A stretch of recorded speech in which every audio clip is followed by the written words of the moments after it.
I'd like to introduce to you the developers of the roll and toggle procedure, Dr. Jørgen Greimer from Denmark and Dr. Keith Sterner from Ionia, Michigan. I never ever talk to any group without, and I think Dr. Greimer would concur with me, come on over here, that we never talk about repairing DAs without talking first about the management on a dairy and preventing them. I think we both give great emphasis or greater emphasis to the management on a dairy and the conditions that can predispose cows to development of DAs. So rather than worrying about how proficient you or your client might happen to be with regard to repair DAs, I think it's more worrisome and important to note the trends. Are DAs becoming considered normal on the dairy? And if so, why has that happened? Has something changed in terms of the dry cow program, in terms of dry cow management, dry cow housing? There are many, many factors that come into play. Everything from overcrowding to rations that are affected by adverse weather conditions or less than ideal storage conditions. And anything that can upset a dry cow when she's before or after calving can lead to all the conditions that in fact foster or cause DAs in the first place. So without paying attention to what's going wrong, if the incidence of DAs, without monitoring the incidence of DAs on a dairy, you really aren't doing an appropriate job in repair of DAs. It shouldn't be considered normal, just like lame cows shouldn't be considered normal on a dairy. You should be trying to sleuth the problem in the first place to prevent it. Whether you're talking about mastitis or lameness or the incidence of ketosis in DAs, all those factors are intertwined and can result in a DA, but you need to be asking yourself the question, is the incidence unacceptable on this particular dairy? However, regardless of how good the program is, there are dairy cows that will get DAs no matter what you do or how good your program is, and inevitably there comes a decision in terms of how you repair the DA. And in our particular practice situations, we have clients who only want DAs repaired surgically. We have other clients who only will go ahead and repair DAs via the roll and toggle method. And we have some who only treat them by putting them on a trailer and shipping them so long as they don't contain any violative pharmaceutical residues. So we also have in our particular practice some farms who will do a little bit of each depending on the stage of gestation of the cow and their perceived relative value of the animal. Yeah, I work and live in Europe, and the situation is pretty much the same in Europe, but in different countries they have developed different methods of operations. Now, do you come from Utrecht in Holland or do you come from Hanover in Germany? And there's a lot of tradition into this also. But however, all over the world the management system is changing, farms are getting bigger and bigger, and we are dealing with more cows, and time is a limiting factor on those farms. So having a very, very fast and efficient technique really appealed to a lot of farmers. And now where we have done a huge study with many, many cows, we can really tell how well those cows are doing. And like Keith just told you before, it's up to the farmer to decide which technique you want to use. And it's no big deal for me. I would like to operate the cow, I would like to do the toggle suture, but if the toggle suture is just as good as any surgical procedure, why not do it this way? If you went back into the farm, this little cow we did a few minutes ago is standing there eating. So it's not that she have to recuperate a long time after surgery. She's right back in the herd. Diagnosis of a DA in a cow is usually accomplished by anybody with a little bit of experience. There's a tympanic resonance that you can hear, usually along a line from the wing of the ilium to the xiphoid, and then 10 to 15 centimeters on either side of that line. Usually it's heard or ausculted best in the paralumbar fossa, as delineated by this triangle. Most times we can even, in a really distended one, see the faint outline of it just behind the last rib here. If you auscult between the last few ribs, usually you'll hear a pretty classic resonance. It sounds like it's variously described as a rubber kickball. If you want to ballot the abdomen, you can hear a very classic sloshing, and this particular animal has exactly that. If you escult and you hear you need to do a differential, you can go ahead and hear, in some rarer instances, by esculting the transverse process of the wing of the ilium, you can hear sometimes ringing on a few DAs that are really grossly distended. But we usually differentiate between left displaced abomasum and ruminal atony based on whether or not the cow rings when we hit her on the wing of the ilium. And then of course there's the characteristic sloshing, and usually after you've ballotted the abdomen and you hear this slosh, you can hear gas bubbles come up through the abomasal liquor. Part of the process, or the advantage of being able to do a toggle suture repair of left displaced abomasum, is that it's fairly brief in terms of time that it takes to go ahead and do so. And in this case we have a halter on the animal. We've done a dual half hitch, or what's called a sideline, in order to be able to cast the animal. And then we have some leg ropes that we're going to go ahead and place on this animal, on her front feet as well as her back feet, once we have her in dorsal recumbency. We're going to cast her to her right side. We're going to roll her into dorsal recumbency, tie our legs back so that she's safe and so anybody assisting us doesn't get hurt. We're going to identify our landmarks, we're going to repair the DA, and then we're going to go ahead and let her rise. It's up to the discretion of the person doing the repair as to how much, if any, sedation needs to be used. In most instances it isn't necessary, except for a refractory or an unusually large animal. It's difficult to do so. A couple things I'd like to point out in this particular facility. Notice that the bedding here, there's a nice deep manure pack here, so that if you have an animal who's very thin, it's not uncomfortable or painful for her to be in dorsal recumbency. The other thing that's important to remember is that when you have a nice soft bedded pack like this, is that she has better footing and is able to go ahead and get up. It's helpful if you have a gate system like we have here, so that we can put a cow up behind it and hold her in position, so when we do lay her down, get her into dorsal recumbency, it's much easier to keep her position rather than having her move about the pen. So those are all some considerations. We also like to have a pen with adequate room in it, and usually one or two people are required for assistance so that we can go ahead and get the animal safely and easily. We're lucky in that our demonstration animal today happens to have fairly small stature, so she, in theory, should be easier to get on her back. Actually, you can use that one, can't you?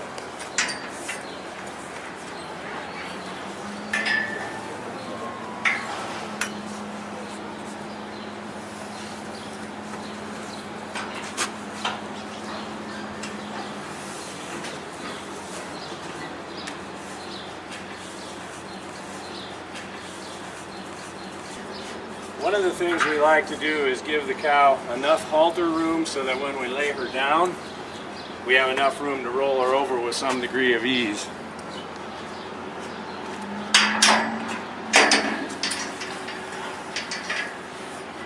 So you ready? We're going to go ahead and pull on the sideline. Cast her. And we put somebody on the head to hold her.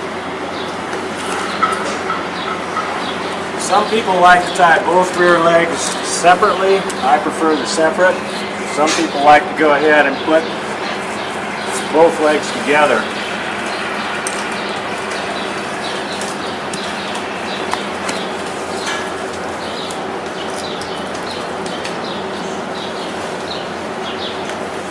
We like to tie the legs to some immovable object.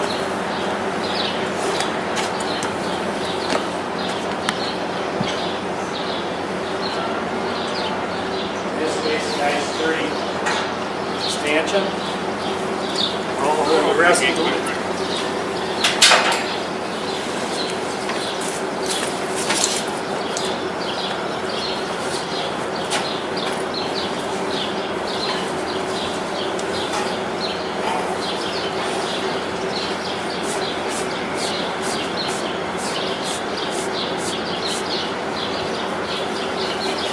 So now we have her dorsal recumbency. I'm going to tie her just a little bit more lateral.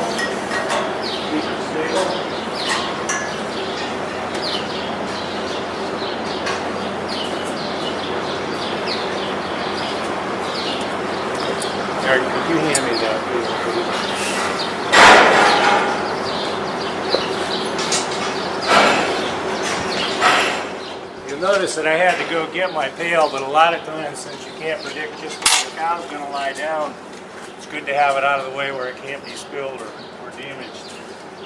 Our landmarks are the end of the xiphoid process, the midline, and we want to be just to the right of midline. So we're about 10 to 15 centimeters caudal to the end of the xiphoid, and then on the right lateral side to it, and about 10 centimeters lateral to midline.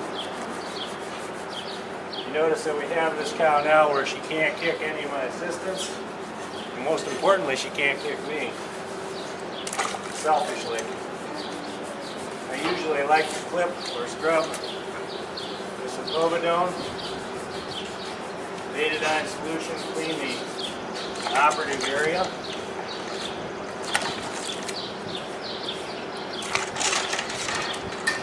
And then to leave my landmarks so that I know where they are, I go put my thumb on the end of the xiphoid process, and I take betadine solution, povidone solution, and just identify. So now I know in a moment, just looking, where the end of the xiphoid process is.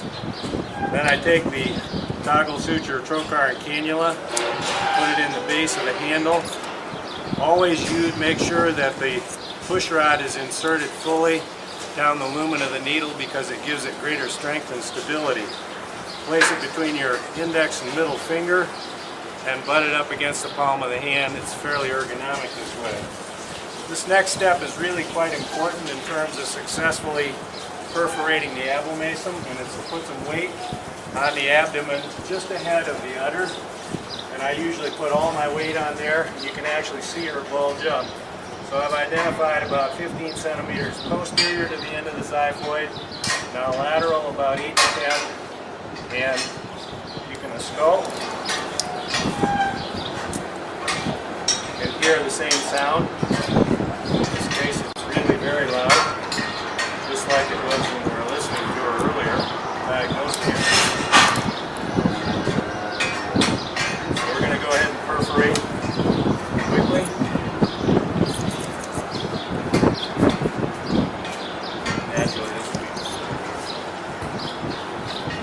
Identify the characteristic odor of the gas. Place the suture in, push rod, and push it clear down. And then lightly jig it, make sure you don't cut it. Make sure that the toggle has turned sideways inside the lumen. Bring it back up. Pull it fully tight and clamp it like that. Reattach your needle to the handle. Put the push rod in. That was your posterior most suture. Now you're going to move the anterior to it. Weight on the abdomen again, moving anterior and perforating.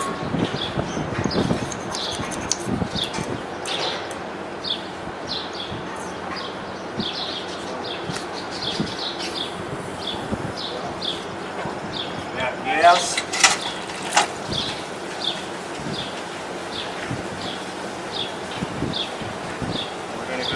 Place the second suture.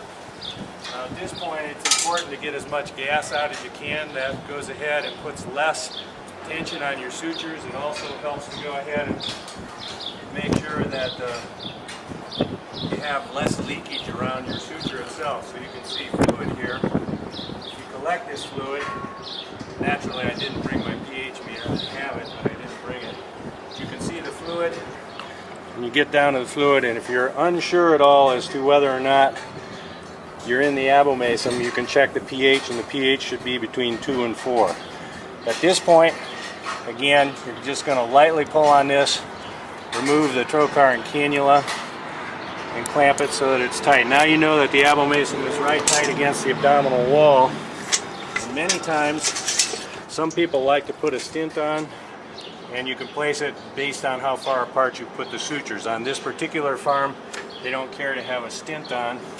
So we want to go ahead and tie a square knot with a distance underneath of about 3 to 4 centimeters from the knot itself to the skin wall. I'm going to put your hand there, Chris, for me.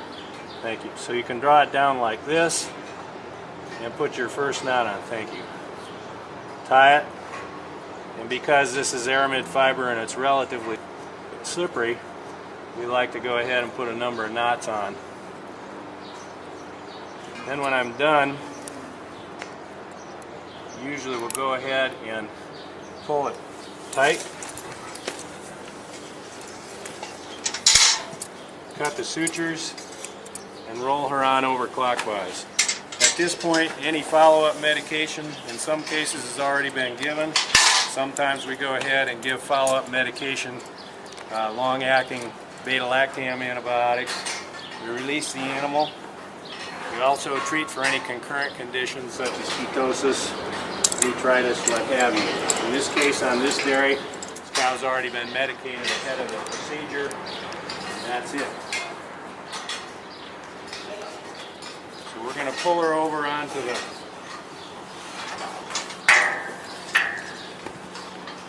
bedding here, so she has footing to get up.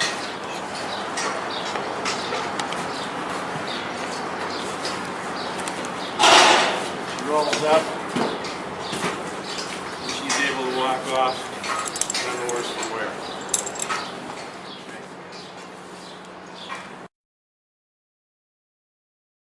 We mentioned earlier whether or not you have a refractory animal or have a minimal amount of help available, and I did not, in the example that you saw, elect to use any kind of tranquilization or general anesthesia. Many people express concerns about that, but as you saw when we were done with the procedure, we had a relatively small animal that was pretty cooperative in terms of going through the procedure. The problem with heavy tranquilization is that during inclement weather, really severe extremes of weather, that's an additional stress on the animal. It may result in poorer outcomes than one would normally expect to have. So it's entirely the prerogative of the person doing it. They need to consider their own personal safety as well as anybody who assists them, and as well the safety and outcome eventually of the patient as well. So those are all considerations. We do periodically, I don't hesitate to use heavy sedation on these animals. It's almost always xylazine by itself. And we like that because we can reverse it here in the United States using tolazoline, which is very, very effective when we want to go ahead and wake that animal back up. But they're still slower afterwards, and so it's again the prerogative of the individual and also dependent on the temperament of the animal. I think with any procedure that a veterinarian attempts to do, it's important to have the materials necessary to accomplish the job safely and efficiently. And that's one advantage of this particular method of repair, is the speed that it actually can be accomplished. In most instances, less than 10 minutes are required for the entire procedure once you've decided or come up with a positive diagnosis. I always say that some of the veterinarian's best tools are his or her ropes. And the materials that we use in repair of a toggle are one halter, and we all are familiar with rope halters. Something that I've done over a period of time is been frustrated with the leg ropes that we use to tie the legs back so that the cow isn't injured and so that I'm not. I purchased some arborist rope and then put what's called a rope thimble in and wove it back through and then stitched it back, so I have a very nice soft rope that can go around the animal. This rope is very, very strong. It'll support the weight of an entire cow if it had to. Obviously it doesn't have to, but it slides right around the dew claws. It goes on very easily, very quickly.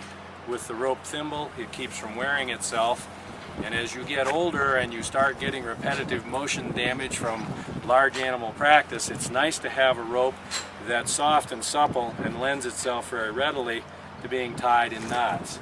And that's particularly important if you live in a cold climate like we do here in Michigan, where we say we have 9 months of winter and 3 months of tough sledding. Present weather circumstances to the contrary. Another important tool in casting a cow is a nylon lariat. I happen to like this because of its strength, the fact that it wraps up rather readily and it has a quick release Honda on it. We do a sideline, 2 half hitches on the cow and pull on it, and it works very nicely for casting the cow. If you pay attention to how I place the half hitches, the sideline on the cow that we were tipping over and doing the toggle repair on, you'll notice that I had the half hitches so that they pulled to the right side of the cow. Right side being as you're standing from the rear looking toward her rear end, same as your right hand side. More times than not, if you pull your half hitches toward that direction, place them so that when you're pulling them and they tighten toward that direction, it will help in facilitating getting that cow to fall down on her right side, and therefore it's much easier to roll her into dorsal recumbency by utilizing those half hitches pulling from the right. One other piece of equipment that I use, particularly in the spring where sometimes the hygiene is not ideal for heifers, they get fecal material that accumulates on the hair, and I use this dog single-bladed curry comb to go ahead and remove the fecal accretions that are along the abdominal wall. It's very fast and very efficient at removing those, and much better than trying to go ahead and pick them off by hand. And again, this just acknowledges the reality of conditions in commercial dairy settings. So having something like this is a particularly useful tool. One of the things that's really important, and I think sometimes we as practicing veterinarians forget, is not only the safety of our patients, but our own personal safety. And what may look to the casual observer as just random chance happening isn't so random. And as I'm referencing the things that I've developed in terms of repairs, when I tie the front legs together on a cow, I want to do it fast and I want to make it easy. So if this were the cow's front legs, I put my leg rope around one and I go around behind the leg and I come over the top and through like this. So now when it's pulled together, I actually have a locked half hitch. So even if the cow is moving, she's still locked when the leg is pulled tight. So it's very fast, it's very easy. And again, just to repeat the procedure, I've put the loop around above the dew claws on one side, I've come around behind the foot and come up over and then come down, slide it down so that the legs are together, and now they're both locked in so that she can't kick one leg free. I'm sure most of you have flown on a commercial aircraft, and if you've ever noticed that pilots, if it happens to be a clear day and you have a visual view of the aircraft, most commercial pilots will do a walk around and check all the control surfaces of their airplane. That very same principle applies to any surgeon taking a look at their equipment before they do a procedure. And one of the things that we always recommend doing ahead of this procedure are just checking to make sure that the toggles don't have any potential for failure. So putting the toggles between your fingers like this, as if they were in the abomasum, and giving them a pull lets you, if there should for any reason be a failure, now's the time to have it, not when you have the cow on her back, tranquilized, and the help there to go ahead and do it. So a reasonable pull on that tells you that your sutures are okay. You can see that there's nothing wrong with them. There's no fraying, there's no problem with the suture, and these work then very well. They are made of plastic and they're designed to break. It's very painful for me to go ahead and get them wrapped hard enough to go ahead and pull, but I'm going to demonstrate one breaking. If I pull really hard, it's supposed to break. But that's much more desirable than having some very rigid structure, say made of steel or some other immobile substance, and then tearing a hole through the abomasum and leaving a 3-centimeter hole through, which you know is going to result in fatal peritonitis. So they are made of plastic for a specific reason, and the reason is because when the suture pressure gets too great, they are supposed to break. And that's a point that's important to remember. They're not supposed to hold under any circumstance, and they break at around, they're supposed to break between 20 and 25 pounds of pull. This suture trocar cannula is designed to be like a Swiss Army knife. Everything is supposed to go ahead and fit together so it doesn't get lost. This is the push rod, and you want to be sure that the end is not too sharp, that it's relatively smooth. And the other important thing is that the needle itself be kept quite sharp. I made reference to lightly jigging the needle, but as you can see, or jigging the suture once it's in the abomasum. But as you can see, the sides of this are relatively sharp, so if you pull too hard, it's possible to go ahead and cut the suture. So it should be a light, jigging of the suture. So we've gone ahead and we've placed the suture in the lumen of the abomasum, and you can see how it's supposed to turn sideways like this. If you pull too hard, you can see it's possible to go ahead and cut it on the sharp edge of the needle. So lightly jigging it, as I showed, like this, so you can actually hear it when it's in the lumen of the abomasum, and you can feel it moving very freely both down and back. If it were not turned sideways and were like this, you can see that the suture just kinks on itself. But if it's free in the lumen of the abomasum, the suture material goes freely down the lumen of the cannula. And again, it's important when this trocar and cannula and pushrod are all assembled that that pushrod be placed inside the lumen of the cannula, because it gives strength to the actual overall assembly, and it's much harder to go ahead and bend it if that pushrod is in the center. And like any metal, if it goes through enough cycles, eventually it can be broken. But I've used these on thousands of cows, and they've stood up remarkably well. Periodically, it's wise to sharpen just the very point of that needle so that it goes ahead and perforates the skin. Remember that most DA cows are relatively dehydrated, and therefore their skin is more like old shoe leather than it is that of a nice healthy animal. So it's important to keep your needle sharp. And the other thing that I would advise anybody perforating the abdominal wall is that the thrust is very fast and very quick. It's not a slowly push it through. You're not only going through skin and muscle and fascia, peritoneum, you're also going through abomasal wall, which may or may not be quite distended and inflated. And so it's necessary to go ahead and make that thrust very quick in order to ensure that your suture makes it into the lumen of the abomasum. In terms of the materials that I use an iodine sanitizing solution, and then I have a povidone scrub in one bottle. My flat top bottle is povidone or betadine scrub, and the pointed top bottle is betadine solution. And I use this to physically clean the area. I think that it's very, very effective. And I use the povidone solution then to identify my area even after I've moved my hand away from the end of the xiphoid process. It remains visible long enough so that you can readily identify your landmarks, both the midline as well as the posterior end of the xiphoid process. I always place the posterior suture first, because if you look anatomically you want to place it along the greater curvature of the abomasum, and about 10 to 15 centimeters caudal of that xiphoid process puts you right about on the top of the greatest curvature of the abomasum. And then I always move anterior from there, have a little better success at making sure that I penetrate the abomasum for those that may not be fully distended, along with the pressure that I put on. So these sanitizing compounds work remarkably well for us and have had very few problems. The other thing that's important to go ahead and note is that you notice that when I do this procedure, I'm handling it with my hands rather than worrying about maintaining absolutely sterile technique. You'll notice that it's put in a sanitizing solution of iodine, and you need to remember that this suture is going to penetrate the lumen of the abomasum, which is not at all sterile.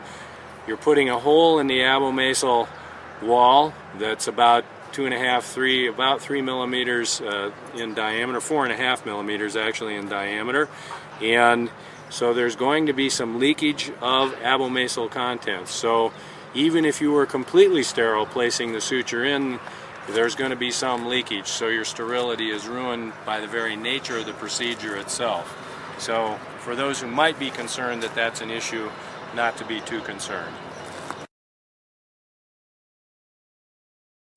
One other device that I use and was going to demonstrate in our toggle method is a handheld pH meter. It's very useful if there's any question in your mind as to whether or not you actually have perforated the abomasum. The one thing I would say, as a result of our study, I discovered that I thought I could always get a pH sample from the abomasum, but in probably a good 50% of the cases I'm unable to obtain any fluid from the abomasum when I'm emptying it after placing the last suture in. But I'll demonstrate that pH meter as well. This is a CardiTwin pH meter. It's available from Spectrum Technologies, and their phone number is 800-248-8873. pH meters are exceedingly useful for many things in veterinary practice. It's easy to go ahead and calibrate this particular pH meter ahead of utilizing it. You take a pH 7 standard solution, hit calibrate, and it'll list itself as calibrate here, and I think you can see the 7.0, and then you'll get a smiley face down here, and that means that it's calibrated.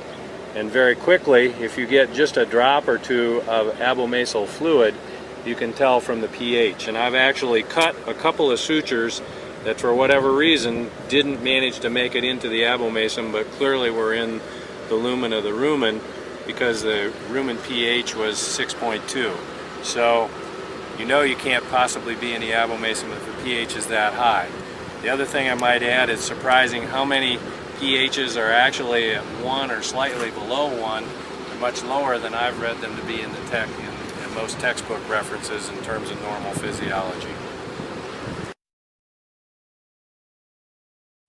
I should address one other thing that has to do with these sutures in and what they do in the abdominal cavity. Once they've been in the lumen of the abomasum, you do in fact have some small amount of leakage around there, and you get hopefully just a small amount of localized peritonitis and resultant adhesions.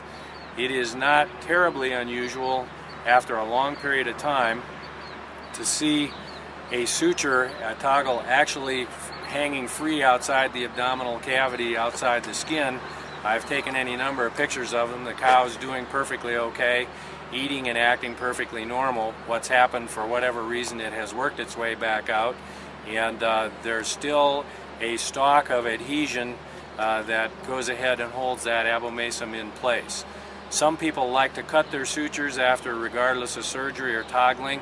It's my philosophy that unless they appear to be causing any kind of problems, that we almost always leave them in until they either go away or disappear, or somebody gets tired of looking at them and they go ahead and elect to cut them. So again, it's a prerogative of the individual who's doing the repair as to whether or not the sutures are cut after an appropriate period of time when an adhesion can have formed to hold that abomasum to the lower right quadrant of the abdominal cavity. We started doing the toggle suture back here in Michigan in 81, and 1 year later we published about 100 cases also in the American Veterinary Association's journal. And that was the key information we had on those DAs, and that had been quoted for many, many years. The cattle industry from then have undergone a tremendous turnover. The farms have been bigger, and we have had more and more DAs, and people have been happy about the technique, so to speak. But we felt that doing a huge study with many, many, many cows can really tell how well those cows will do, and that's what will come out now. We recently published a study in our practice here in central Michigan on 810 cows that were repaired either surgically or via the roll and toggle method. Substantially more cows were repaired via the roll and toggle method than were done surgically, and the results are published in the May 15th issue of the Journal of the American Veterinary Medical Association. And the intent of our study was to look at various conditions that predispose a cow to development of displaced abomasum, and then look at how those factors, such as lameness, mastitis, age, where the displaced abomasum was, whether they had a retained placenta, whether they had multiple calf births, many, many different factors were looked at to see if we had any mechanism for predicting the ultimate outcome as to how these cows did post-DA repair. And to quote Will Rogers, it ain't so much what people don't know, it's what they do know that just ain't so. Well, we thought that we knew a tremendous amount about things that would be predictive of whether a cow survived repair of a DA, And it turns out that when you start looking at the real data, there are many, many surprises. And there were only 3 major factors which were highly correlated with the outcome of a cow. One was if she had concurrent mastitis, the age at which she developed the DA, but I guess the same thing could be said in terms of predicting how long a cow is likely to remain in a herd is her age, and whether she had previously had a DA repaired. Those 3 factors were the highly statistically significant factors in terms of predicting whether a cow would avoid death by culling or death.